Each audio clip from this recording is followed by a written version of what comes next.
90% of the cells in your body did not exist 10 years ago, and the proof came from a nuclear bomb. Right now, inside your gut, the cells lining your intestine are 3 days old. Your blood is 4 months old. The fat under your skin is 10 years old. 37 trillion cells, and most of them are younger than a child. You did not rebuild yourself on purpose, atom by atom, from food, from air, from water. Your body assembled a stranger without asking. The person in the mirror is mostly matter that was somewhere else the last time you cried. But one part of you was never replaced. One part is exactly as old as you are, sitting behind your eyes right now.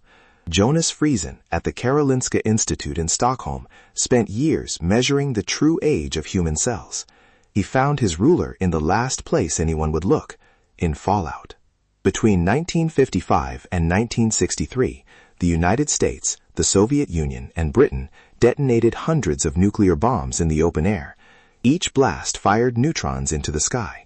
The neutrons slammed into nitrogen atoms, and the nitrogen transformed into carbon-14, a radioactive isotope that barely exists in nature at these levels. By 1963, when the Limited Test Ban Treaty ended atmospheric testing, the carbon-14 in the air had doubled, not nudged, doubled. Then it began to fall, absorbed by the oceans and every living thing, dropping by half every 11 years. Nobody designed this. It was the side effect of the most dangerous contest in human history, but it left behind a sharp, datable spike. Scientists call it the bomb pulse, and it is sitting, right now, inside your DNA. Everything you eat grew in air, and it carries the carbon signature of its year. Here is what Frisen and Kirsty Spalding realized. When a cell divides and copies its DNA for the last time, it locks in that signature. After that, the DNA never trades carbon again. It sits inside the double helix like a letter sealed in an envelope, and the postmark is the year the cell was born. Measure the carbon-14 inside, compare it against the falling curve of the bomb pulse, and you read out the year that cell came into existence. The precision is about 2 years. On July 15, 2005, they published it in the journal Cell, Retrospective Birth Dating of Cells in Humans. They measured people born after 1963, and the result was brutal. Your body is not one thing aging at one pace. It is a city of neighborhoods, each running its own clock. Some were 3 days old, and one was exactly as old as the person was alive. That neighborhood was the brain. The neurons in your cerebral cortex, the layer where you think and remember and feel, are essentially as old as you are. Frisen measured the carbon-14 in cortical neurons and found they were born around the time the person was born. There is almost no neurogenesis in the adult cortex. No new neurons grow to replace the ones you started with. Every abstract thought you have ever had, every face you remember, every sentence you are understanding right now, all of it runs on cells that have been with you since the beginning. They are not freshly minted. They are veterans. They carry everything. The cortex does not renew. It endures. What you have is what you were given, and it has been carrying you the whole time. There is another piece of you that is original. In 2008, Niels Linnerup and colleagues in Copenhagen published in PLOS ONE, same bomb pulse, same accelerator mass spectrometry, but they measured something different. The crystalline proteins in the core of your eye lens. The lens is sealed inside a membrane. No blood vessels feed it. Nothing enters, nothing leaves. The cells at its center are built almost entirely before birth, and then they stop. The carbon-14 locked in those proteins has not moved since before you could walk.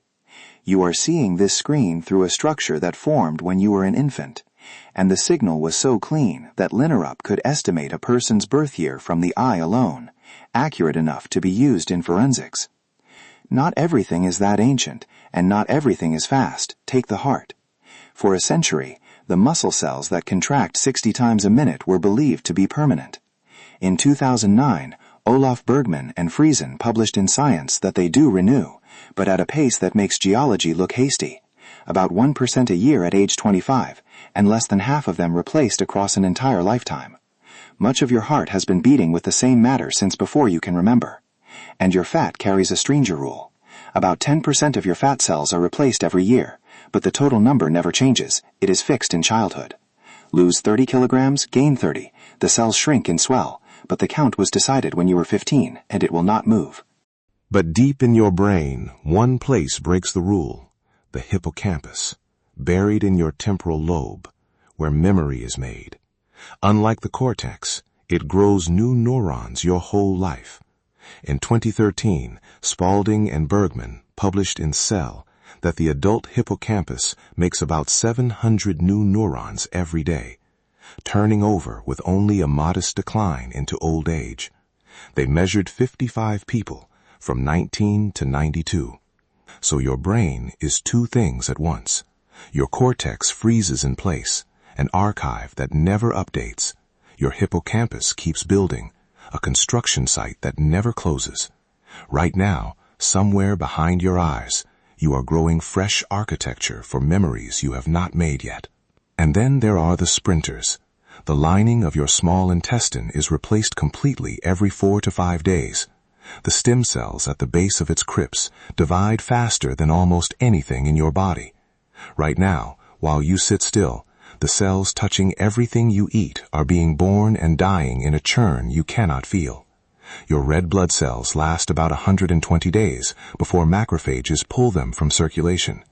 Every 4 months, your oxygen carriers are almost entirely new. Your skin, from its base layer to the moment it flakes away, takes about a month. The surface of you, the part that touches the world, is never more than about 6 weeks old. You are constantly emerging. The outside of you is always new. So here is what you are. Your gut lining is 4 days old. Your skin, a few weeks. Your blood, 4 months. Your fat, a decade. Your heart, mostly old. Your hippocampus, secretly new. And your cortical neurons, the cells with which you are understanding these words, were there at the beginning and will be there at the end. You are not a fixed object. You are more like a flame, constantly consuming new material, holding the same shape, except the flame of the cortex was lit at birth, and it has never been replaced. It has only burned. The material is not the thing. The pattern is the thing. You are a river that holds a shape, and the bomb pulse in your DNA is only the timestamp that lets scientists read that shape, cell by cell. Every cell you have grown since 1955 carries a trace of those nuclear tests.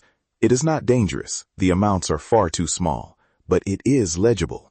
Every cell born in you since the mid-50s wears a birthmark made of Cold War fallout, and scientists reading it can date you to within about 2 years.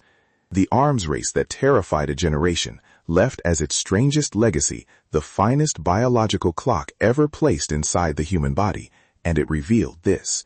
Among all the replacements, there are pieces of you that were never once swapped. Your cortical neurons, the core of your eye lens. When you look at someone you love, the lens doing the seeing has been part of you longer than that person has existed. If this reframes something for you, subscribe.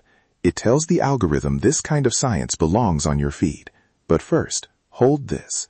The references and the sources used to make this video are all in the description. Now, go back to the beginning.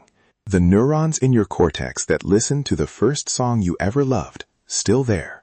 The eye lens cells through which you saw your first sunrise, still there. Original, unchanged. The fat cells from your adolescence, replaced, but in exactly the same number, as if your body memorized a blueprint.